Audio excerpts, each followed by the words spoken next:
Olá, gente, tudo bem? Eu sou o professor Hugo Matias e gostaria de chamar você para o nosso curso de Introdução à Argumentação para Educadores. Vamos lá?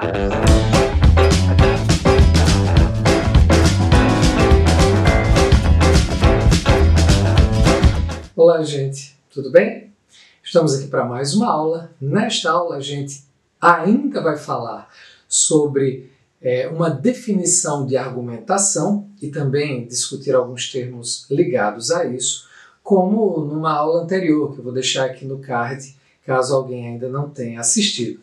Vamos lá?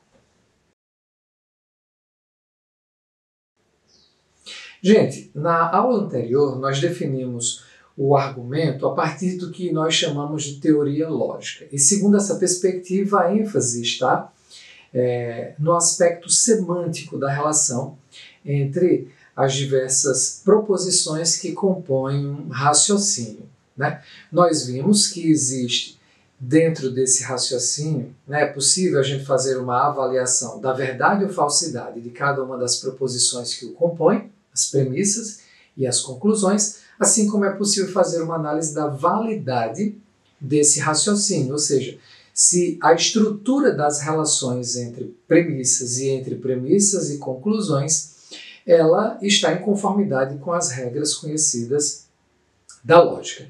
Então, dessa perspectiva, a gente avalia um argumento apenas em termos de sua validade, ou seja, da qualidade das relações entre premissas e conclusões. Dentro dessa perspectiva, o que é que faz um bom argumento?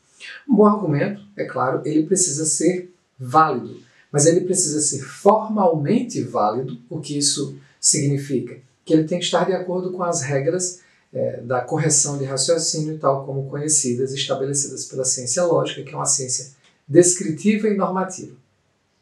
Mas ele também precisa ser informalmente válido, o que significa um outro tipo de validade. Às vezes você pode ter um raciocínio que não transgride nenhuma regra lógica e mesmo assim ele não é eficaz para estabelecer um bom argumento. Muitas vezes porque a linguagem é imprecisa, descuidada ou coisa semelhante a essa. Nós também vamos estudar essas questões ligadas à qualidade da linguagem na formulação de raciocínios. Uma terceira característica de um bom argumento, é claro, as suas premissas precisam ser verdadeiras. Nós já mencionamos o fato de que em um argumento válido, quando as premissas são verdadeiras, a sua conclusão é também necessariamente verdadeira. Agora, como nós não temos sempre a possibilidade de compor um raciocínio com premissas certamente verdadeiras, uma quarta característica de um bom argumento pode ser que ele tenha premissas que são mais plausíveis do que as suas contraditórias.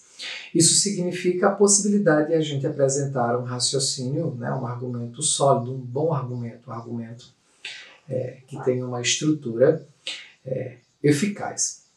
Agora vejam só, embora nós tenhamos falado da perspectiva, da teoria lógica, existe uma outra perspectiva.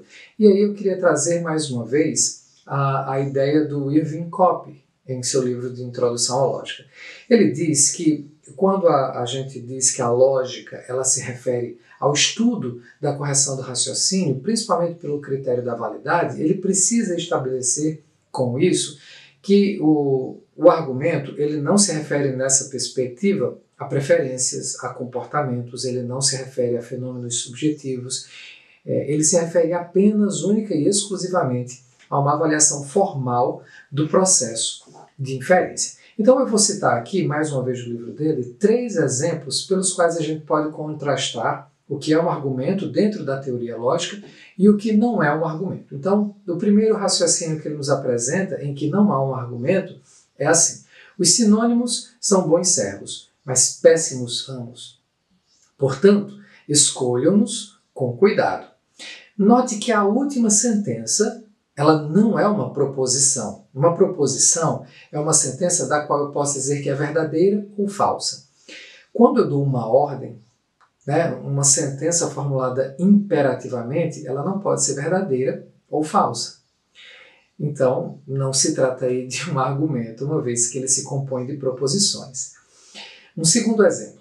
O Império Romano desmoronou e pulverizou-se, porque lhe faltava espírito de liberalismo. Aqui a gente tem uma explicação. A relação não é de implicação entre uma premissa e uma conclusão. E uma explicação nesse sentido também não é passível de estudo pelas regras de validade.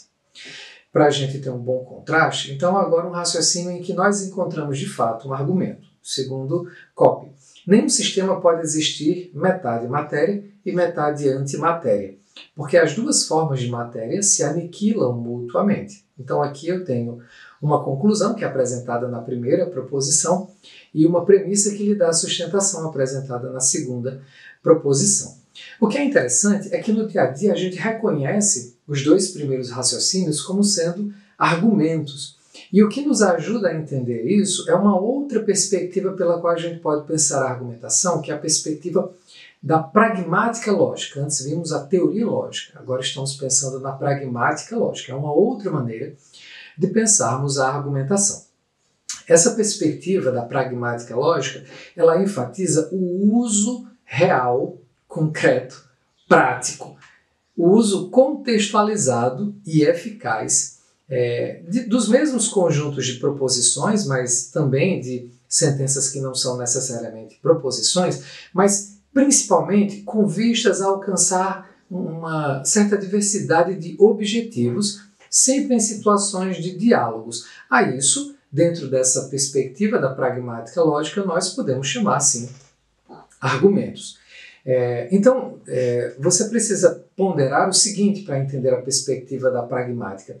É que as sentenças elas têm significados que, se a gente pensa apenas em termos das relações entre as sentenças, esses significados eles podem ser adequados, né, no uso que a pessoa faz. Mas quando a gente leva em consideração características do contexto, a gente pode perceber eventualmente algumas inadequações. E isso nos dá uma ideia do que é a pragmática. Parte do significado das sentenças é tirada das expectativas das pessoas que participam de um diálogo numa determinada situação. Para ilustrar isso, um autor chamado Douglas Walton conta uma anedota que eu reproduzo para vocês. Ele diz assim, e eu simplifiquei um pouco a anedota. Certo marinheiro, que ainda não conhecia o seu capitão, tinha acabado de assumir um posto de guarda junto à artilharia. O capitão, que costumava andar sem cap ou insígnias pelo navio, passava por esse novo marinheiro quando se abaixou para apanhar uma ponta de cigarro. Ele perguntou então, quem é o desgraçado a quem pertence isso? O novato, lembrem, que viu alguém sem cap e sem insígnias, portanto difícil de identificar o capitão a quem ele não conhecia, respondeu da seguinte maneira, a quem pertence? A você, colega, que foi quem primeiro encontrou. Então veja que em termos de semântica lógica, a resposta que ele dá pode ser considerada adequada à questão do capitão. Mas quando a gente percebe o contexto da situação e principalmente o tipo de diálogo que deveria haver entre um capitão e um marinheiro dentro de um navio, aí a gente percebe como a resposta é equivocada.